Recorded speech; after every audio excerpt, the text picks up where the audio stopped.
नमस्कार मंडळी, मी आहे दीपाली आणि माझ्या चॅनलवर तुमचे स्वागत आहे. मी कथा घेऊन येत आहे तुझ्या ते जीव रंगला भाग 25. रात्री सगळे झोपले असं बघून नरेंद्र ज्योतीच्या रूममध्ये गेला. स्वराला झोप लागली होती, ज्योती पण झोपली होती. नरेंद्र तिच्याकडे गेला, तिच्या डोक्यावर प्रेमाने हात फिरवत होता. तिला जाग आली. नरेंद्रला बघून ती थोडी घाबरली. तू काय करत आहे? स्वरा उठेल ना, असं रात्री मुलींच्या रूममध्ये येता का? आता काय काम आहे? तेव्हा तर रागात निघून गेला होता, तेव्हा काही वाटलं नाही का? आता काय आहे? ज्योती म्हणते. तिला माहिती नाही होतं नरेंद्र उद्या जाणार आहे. तिला स्वरा पण काही बोलली नाही होती. आम्ही उद्या घरी जात आहे, तुझ्यासोबत बोलता येणार नाही. माझा फोन तू घेत नाही म्हणून तुझ्यासोबत बोलायला आला आहे, नरेंद्र म्हणतो. काय? मला तर काहीच माहिती नाही. आत्या येऊन भेटून गेली. स्वरा पण शांतच होती. मला वाटलं झाला प्रकार वरून शांत असेल. मी काही बोलली नाही, ज्योती म्हणते. माफी मागायला आलो होतो. खरंच सॉरी. मी फक्त माझा विचार करतो. तुला काहीच विचारलं नाही. तुला काय हवं आहे, तुझ्या मनात काय आहे, मी तुला कधीच विचारलं नाही. राया दादा मला जेव्हा बोलला तेव्हा मला समजलं, नरेंद्र म्हणतो. राया दादा बोलला तेव्हा समजलं? त्याआधी नाही समजलं होतं? लग्नानंतर पण असंच वागणार आहे का? लग्न का करायचं आहे? मला करायचं नाही. तू मला फोर्स का करत आहे? आता समजून घेत नाही, नंतर काय घेशील? ज्योती म्हणते. तुला त्यासाठी सॉरी म्हटलं ना. मला राग आला की मी काय बोलतो ते मला समजत नाही. माझं प्रेम आहे. मला वाटणार नाही का तुझ्यासोबत माझं लग्न नाही झालं पाहिजे? तुला काय वाटते मी आपल्या लग्नाचे स्वप्न बघतो? नरेंद्र म्हणतो. मी कधी म्हटलं आहे का तुझं माझ्यावर प्रेम नाही? मला लग्न करायचं नाही आहे असं माझं म्हणणं आहे. तुला लग्न करायचं आहे. किती मुली आहे मुंबईत, तर तुझ्या मैत्रिणी असतील. नाहीतर आत्याला सांग, तुला मुलगी शोधून देईल, ज्योती म्हणते. तुला समजतं आहे का तू काय बोलत आहे? किती वर्ष झाले आपण बोलत नाही. मी तुला बघितलं नाही तरी प्रेम करत आहे. तुझ्या दुसऱ्या मुलीसोबत मला लग्न का करू?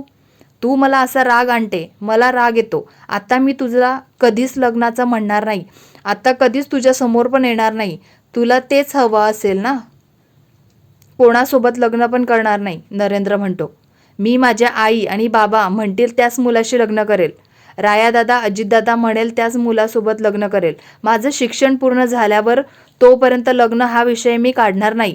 तुझं तू बघ. तुला लग्न करायचं असेल तर तू करू शकतो. तू माझ्यासमोर आता पण उभा आहे ना? आधी पण बोलला होता. मला वाटलं होतं आपण चांगले मित्रमैत्रीण होऊ. आता तू बघ, एक सांगेल, रागावर कंट्रोल ठेवत जा. काळजी घे, नीट जा. सकाळी लवकर जाणार असणार ना? मित्र म्हणून बोलणार असशील तर मी बोलायला तयार आहे, ज्योती म्हणते. मित्र म्हणून कॉल करू?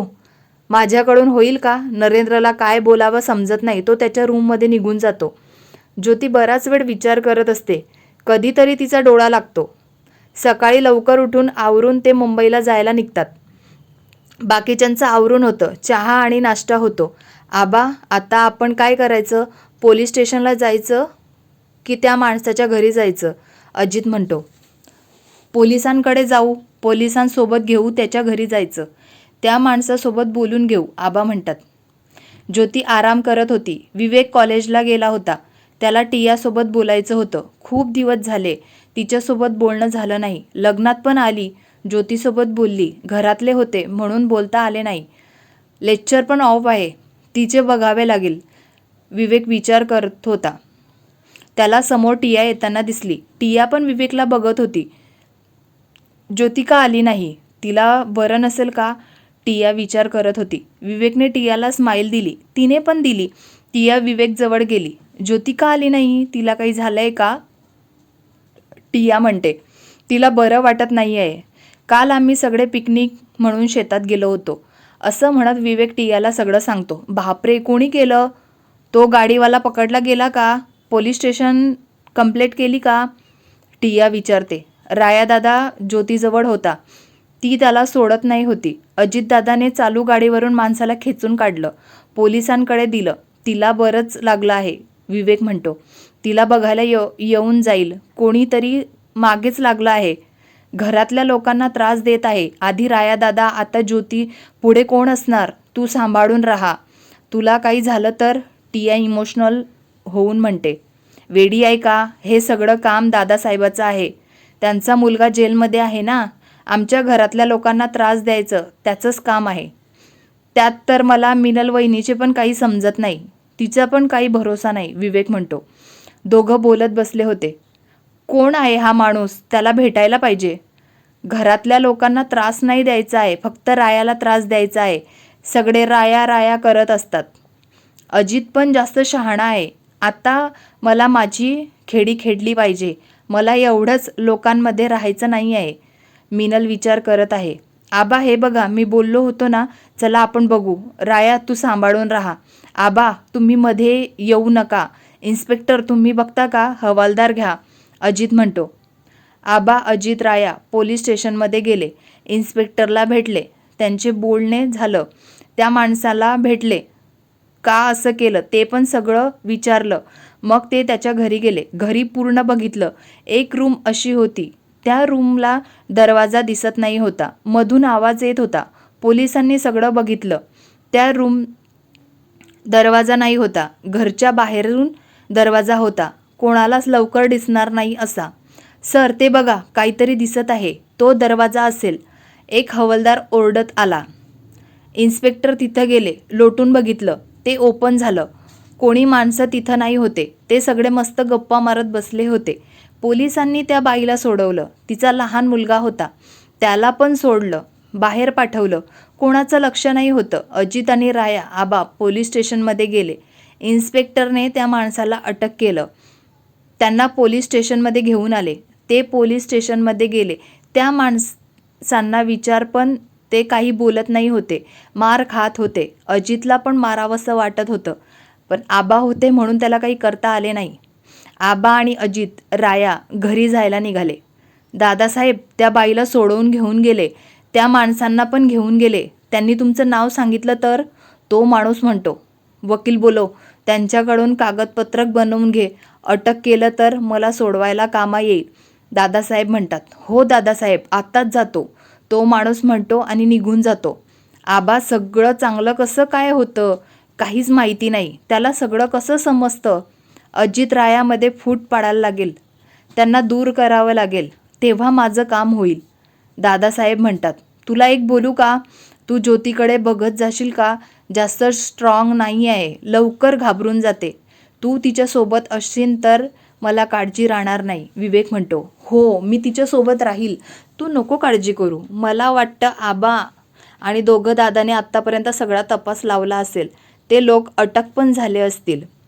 टिया म्हणते. तसंच झालं पाहिजे. तू फक्त ज्योतीसोबत राहत जा. आता लेक्चर असेल ना? विवेक म्हणतो. टिया थोडा वेळ बोलून लेक्चरला निघून जाते.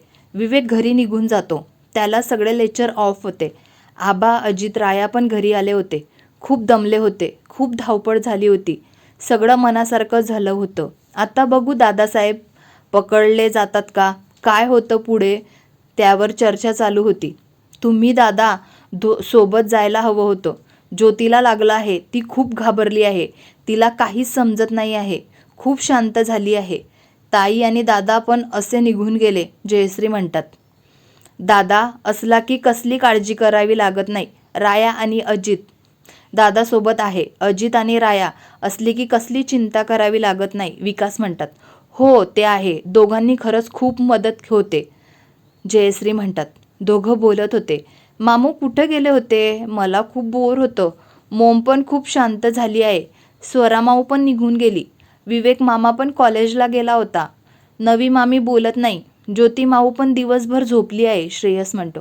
श्रेयस त्यांना काम असतं ना. आतापर्यंत सुट्ट्या होत्या म्हणून सगळे घरी होते. राया म्हणतो. राया का त्याचं काय ऐकत आहे? शिरप्या काका खूप बोर केलं आहे. सगळीकडे फिरवून आणलं आहे. सगळी दुकान पण बघून आला. नवीन जे असेल ते सगळं घेऊन आला. रमा म्हणते. असू दे, तो लहान आहे, घेऊ दे. अजून काही हवं असेल तर ते पण घे. आबा म्हणतात. आबा मी पण उद्या जायचं म्हणत होती. साकेतच्या सुट्ट्या संपल्या आहे. श्रेयसचं पण स्कूल सुट्ट्या पडत आहे. खूप होमवर्क होऊन जातो. रमा म्हणते. हो आम्ही समजू शकतो. फाईट आहे का? आबा म्हणतात. हो आहे. रमा म्हणते. बॅग भरायला निघून जाते. सगळे आपल्यापल्या रूममध्ये निघून जातात. राया फ्रेश होऊन येतो. बेडवर आडवा पडतो. खूप दमला होता. सकाळपासून घराबाहेर पडले होते. राया डोळे बंद करून झोपला होता. त्याचा फोन वाजला. स्वराचा कॉल आला होता. "हां बोल ना सरा, पोचले का?" राया म्हणतो. "आम्ही पोचलो. तो माणूस काही बोलला का? आज काय झाले? तुम्ही पोलीस स्टेशनला गेले होते ना?" स्वरा म्हणते. राया तिला सगळं सांगतो. "अजून दादासाहेबला अटक केली नाही." राया म्हणतो. "दादासाहेब काही काम नाही आहे का? आपल्या वाटेला जात आहे. मला थांबायचं होतं. डॅड घाबरले आणि आम्हाला मुंबईला घेऊन आले." स्वरा म्हणते. "तुमचं चांगलं बघितलं ना?" राया म्हणतो. थोडा वेळ बोलतात आणि कॉल कट करतात. "मला भेटायचं आहे त्या माणसाला, पण कसं भेटू? त्याला जर आज अटक झाली तर मला भेटता येणार नाही. मी कशी जाऊ बाहेर? मला तर घरात खूप बोर होत आहे. बाहेर जाता येत नाही. सजित पण काही एकटीला असं वाटत नाही." मिनल विचार करत होती. "बघू आता दादासाहेब अटक होतात. मिनल दादासाहेबांना भेटते का?" कथा आवडत असेल तर लाईक करा, कमेंट करा. पुढील भाग ऐकायचा असेल तर सबस्क्राईब्स करा. मला सपोर्ट करा. धन्यवाद.